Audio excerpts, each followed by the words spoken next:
You just got the promotion, or the acceptance letter, or that award you worked years to earn. You are standing right in the middle of the applause and the handshakes.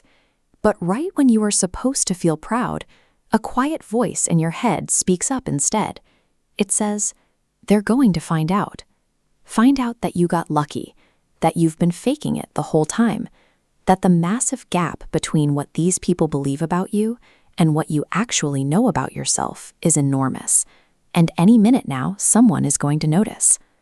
That sudden, isolating dread of being exposed can feel like a personal secret.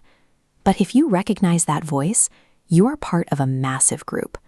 Psychologists call this impostor syndrome. It's so common that researchers estimate roughly 70% of us will experience it at some point in our lives. This feeling doesn't target the least capable people in the room. It almost always picks the most accomplished, most qualified people, the ones who have the most evidence of their own success. Maya Angelou wrote 11 books and won dozens of awards, and yet she admitted that every single time she finished a project, she thought, "Uh-oh, they're going to find out now." Albert Einstein felt the same. He reportedly told a friend that he felt like an involuntary swindler and that his life's work didn't deserve all the attention it received. You are in extraordinary company. If the brightest minds in history felt like frauds, then feeling this way is actually proof that you've climbed to a very high level. There is a strange phenomenon where gaining knowledge actually manufactures doubt instead of confidence. To see why, look at this diagram. This small circle represents a beginner's knowledge. Because they have very little expertise, they only see the small amount they already know. Their ceiling is invisible to them, so their confidence stays artificially high. But as that knowledge circle grows, it creates a new problem. With genuine expertise comes an awareness of complexity. The larger your circle of mastery gets, the more its edges touch the vast, dark territory of everything you haven't mastered yet. That overwhelming sense of what you don't know is the direct mathematical byproduct of having deep, genuine expertise. This happens because high achievers often develop a broken internal accounting system for their own performance. Imagine your mind keeps a visual ledger. When things go well, someone with imposter syndrome rarely credits their own ability.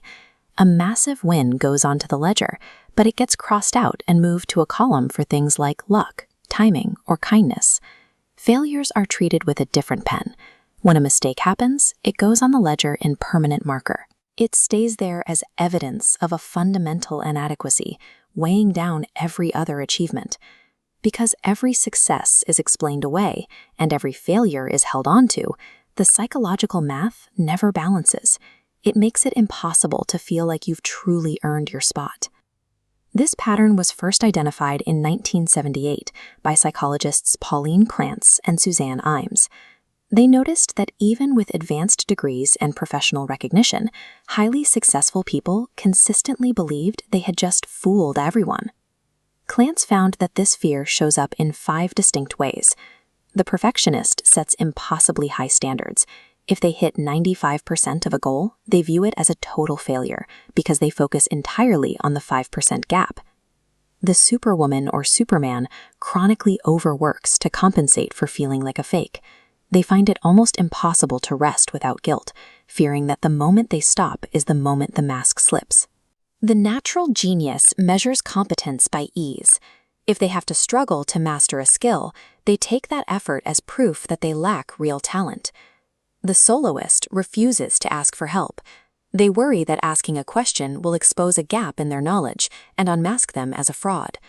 And the expert measures their worth by how much they know. Because there is always more to learn, they perpetually feel unqualified to hold the title they've earned. These different behaviors all protect the same core fear.